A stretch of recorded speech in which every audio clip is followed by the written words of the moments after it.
Hi, I'm Shannon, owner of Pahrump Early Learning Academy, where we are more than just childcare. Hi, I'm Monique Mitchell with KPVM Television.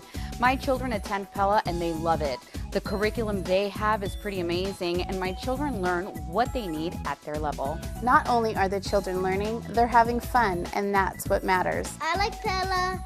They help you with your homework, and it's fun. Give us a call today to tour our facility at 751-5335. News 46 is brought to you by Comfort Hospice Care, where we give our patients and their loved ones peace of mind, knowing we provide the highest quality of care 24 hours a day, 7 days a week. For more information, call 751-0349. News is also brought to you by Star Nursery, for all your landscape and gardening supplies right here in Pahrump. Call 775-727-5300 for more information.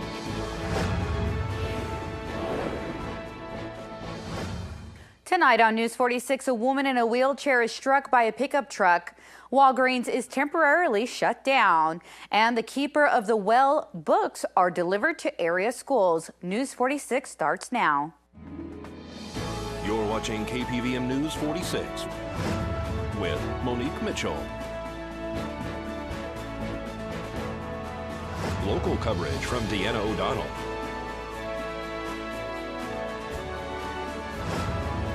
News 46, local coverage you can count on.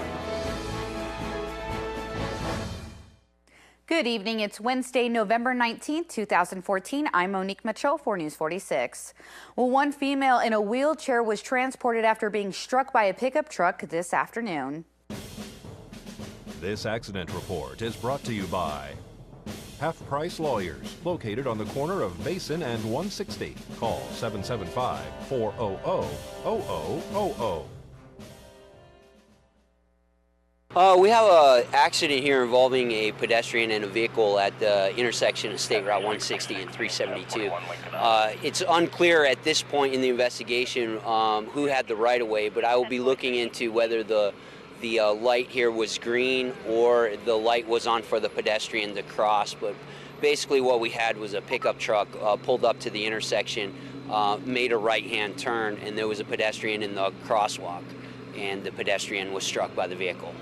How do you determine whether the light was green? Do you pull video? I've been notified by the Pahrump Nugget that there is a video that does cover this intersection, so I haven't cleared up the scene enough yet to go in and look at that surveillance. Once I see that, then I'll make a determination of who's at fault at this crash. She was transported? She was transported. As far as I know, is minor injuries at this time. And then anybody inside the car injured? No injuries in the pickup truck. And tell me about the dog that's on scene. What happens to the animal once the owner's transported? Well, actually what I have is I called a friend of the victim, and she has a friend coming down to pick up her dog and her cart for her. In the case that we couldn't get a hold of anybody, then I would contact animal control to come down and secure the animal until we can get the owner back, back with its owner. So you won't be issuing a citation at this time until you get to look at that video? That's correct. The video is going to determine what party is at fault, and then I'll issue a citation to that party afterwards.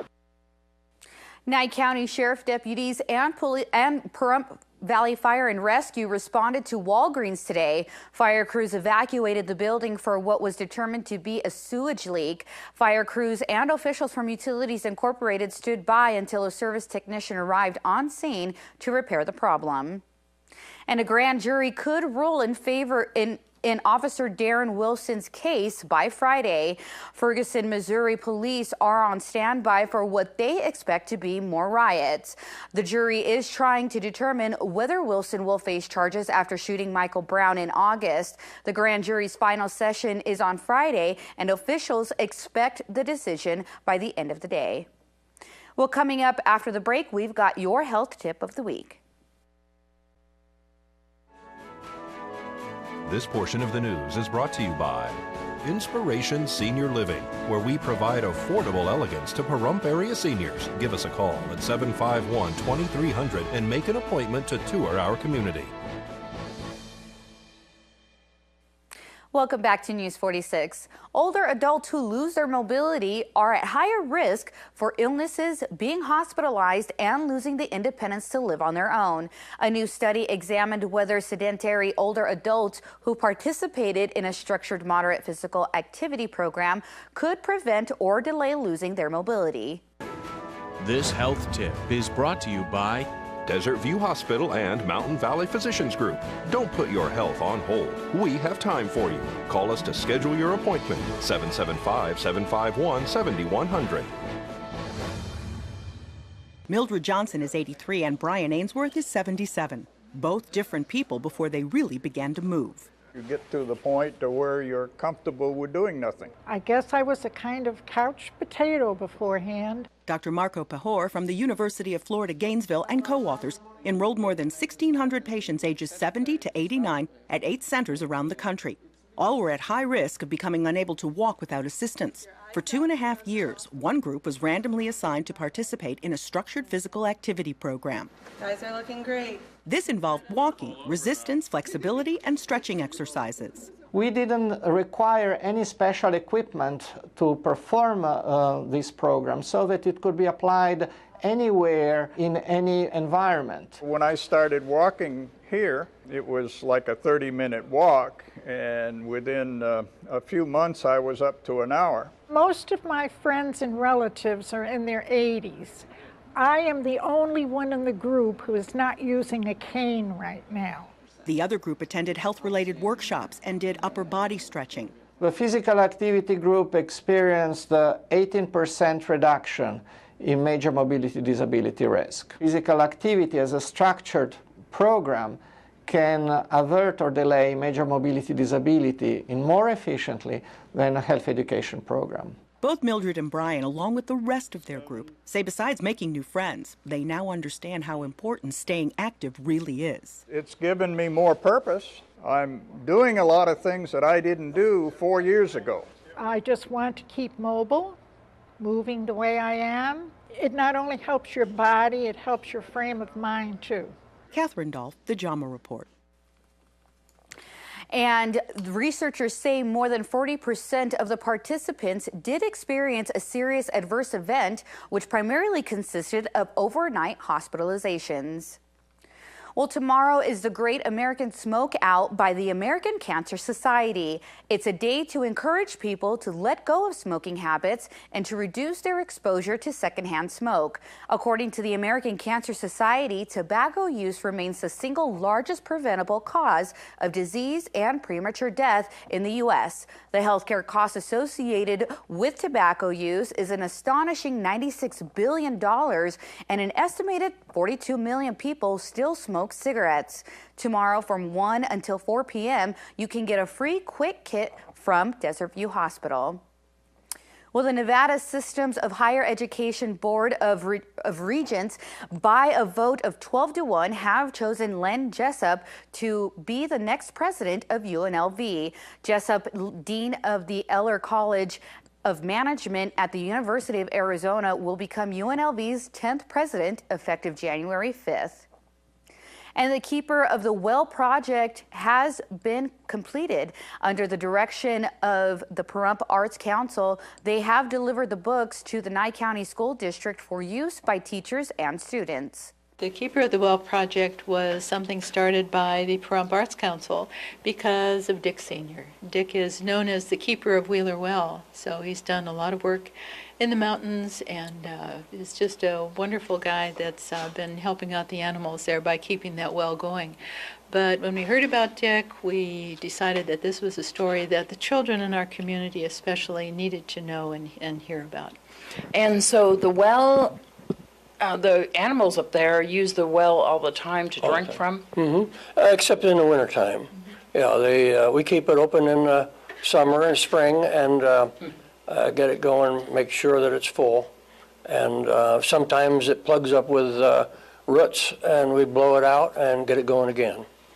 And so there's some books. Yes, so what the Arts Council did was, with the project, is developed some books and teaching materials that we gave to the Nye County School District, essentially. And the books are, there's a children's book that was written for approximately 4th grade, so older elementary. That was the first project. And then the second project that we're just finishing up now, we have finished up, we have a plant guide for all of the, not all, I shouldn't say, for the west side of the Spring Mountains anyway. There are probably 400 different species up there, but we've got about 100 in our book. So it's a full color book with a little description and when they bloom and that sort of thing. So it's a field guide size. And then we also did a children's book, but it's more of a picture book, so for preschool, kindergarten, 1st grade, that age level. Once we gave the books to the school district, then we do have some additional books that we will be able to sell. The plant guide and both of the children's books, we still have some of those. And all of the money that we raise through the sale of the books will go to our youth arts program. And that will include all of the projects that we do for the youth in our community. And so these books are available at the library too, right? I put some of them in, yeah. I don't know if everything is in there. Yes, they will. We will donate books to the library, the Pahrump Community Library, as well as the other libraries in Nye County, and the other older the older children's books will go into the Pahrump Valley High School and the middle school. So yeah, we're pretty well covering everyone that we can think of. But the books are for sale.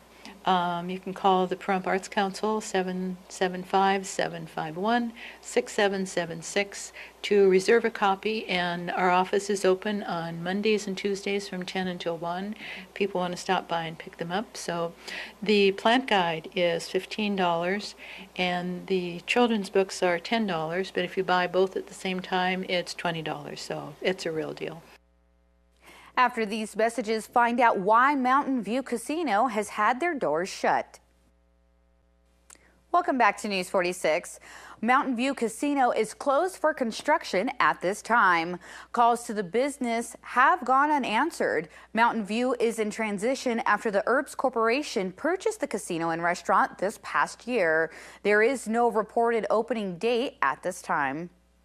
Well, the Democrat-controlled Senate has defeated a bill to approve the Keystone XL oil pipeline. The Senate's 59-41 vote Tuesday night was a nail-biter to the end. The bill needed 60 votes to reach the White House. The House passed it overwhelmingly last week. All Republicans said publicly they supported the Senate bill, as did several moderate Democrats. And here is Noah Began with today's Angie's List report. When you know what to look for and take proper precautions, lead poisoning is 100% preventable. Unfortunately, thousands of kids are still getting sick. In observance of National Lead Poisoning Prevention Week, we've partnered with Angie's List to reinforce the importance of testing your children and your home and working with qualified contractors. In today's Angie's List report, how to keep your family protected. Lead paint lurks in 40% of the nation's homes, about 36 million homes across the U.S. Any amount, even the tiniest bit on the tip of your finger, will have an impact on a child. Kids under the age of 6 are especially vulnerable to lead poisoning, which can severely affect physical and mental development. They don't have to eat or chew lead-based paint chips to be poisoned. Most kids are poisoned when they breathe in or swallow lead dust. Especially if you live in a home that's built before 1978, you probably have older windows. So every time you open those windows and close them, you might not see it, but it's happening inside those little crevices of the window. Dangerous amounts of lead dust can also be created when lead-based paint is disturbed during renovation, repair, or painting jobs.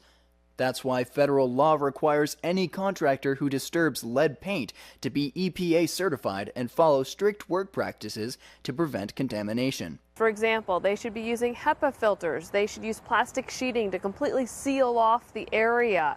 They should also wear protective foot cover, protective clothing. If you see any signs that make you uncomfortable, you should stop the work immediately. In a recent sting, Angie's List called 150 renovation contractors and questioned them about lead-safe practices. Nearly 11% offered bad advice, and nearly 32% admitted they did not have the required EPA lead safety certification.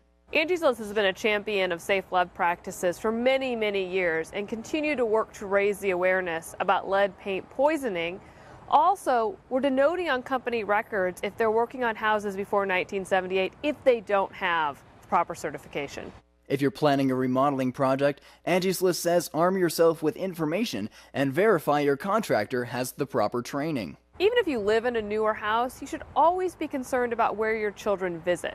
Is grandma's house built before 1978? Other family members, even a daycare? Because in those scenarios, you want to be sure that those places are safe as well, because it takes a small amount of lead for a child to get lead poisoning. There's no cure for it, and so once you're poisoned, it's for life. Only a blood test can confirm lead poisoning. If you have concerns about lead exposure, push your child's doctor to do an evaluation.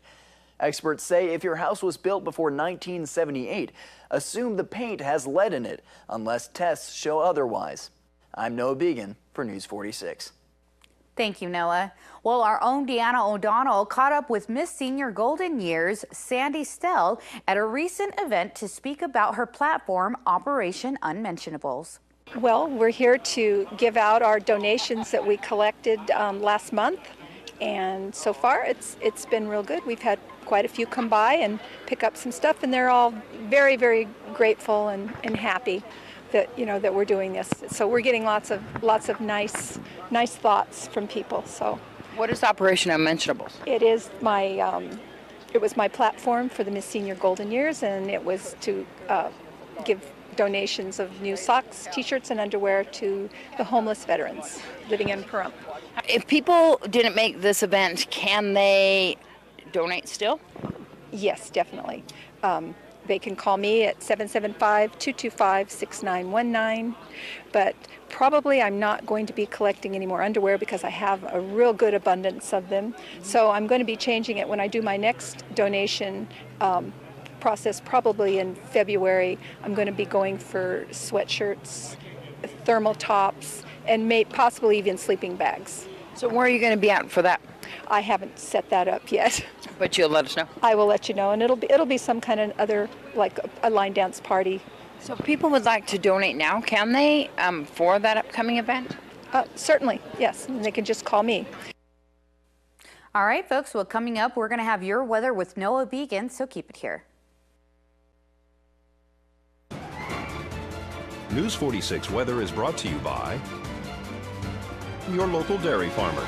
Dairy products are very important in maintaining a healthy body.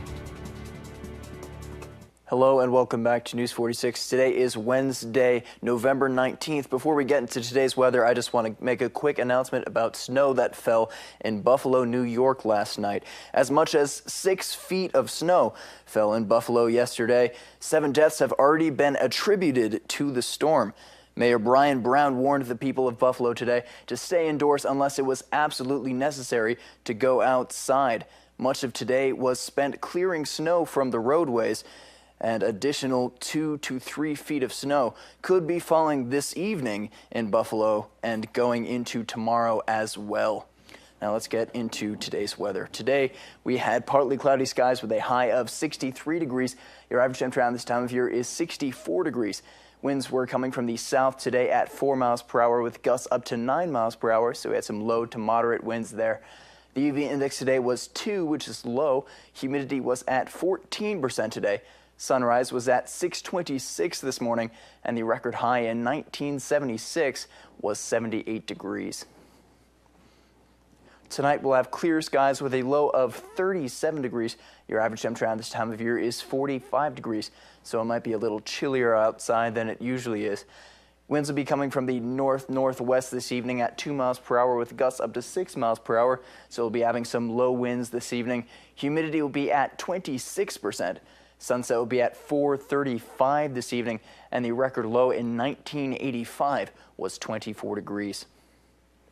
Tomorrow we'll have partly cloudy skies with a high of 67 degrees and a low of 41 degrees. Winds will be coming from the south at 5 miles per hour with gusts up to 8 miles per hour. Humidity will be at 26%. Sunrise will be at 6:27 tomorrow morning, and the UV index will be 3, which is moderate. For our 7-day forecast, we'll start off with some partly cloudy skies. The clouds should be clearing up around Sunday, and we should be having sunny skies for the rest of this upcoming week. Your high temperatures will be starting off in the high 60s. They'll be dropping down into the low 60s around Friday, and they'll be going back up into the mid 60s around next Tuesday. Your low temperatures will be looking at a similar pattern, starting off in the low 40s. They'll be dropping down into the mid 30s early next week, and then back up into the high 30s next Tuesday. Thank you, Noah. Well, the Bureau of Land Management Winnemucca District will have Christmas tree cutting permits available for purchase November 24th through December 24th at the Winnemucca District Office. BLM Christmas tree permits are $5 apiece with a limit of 10 per person and are for individual use only. For more information, call 775-623-1500. And there will be a community potluck dinner this Thursday. Everyone is invited to the Bob Roode Community Center on the corner of Basin Avenue and Highway 160. Bring your favorite dish and socialize from 6 p.m. until 8 p.m. Well, folks, that does it for this edition of News 46. I'm Monique Mitchell, and from everyone up here at News 46, we wish our viewers and KA's 95.9 listeners a great evening, and we'll see you here again tomorrow. Until then, good night.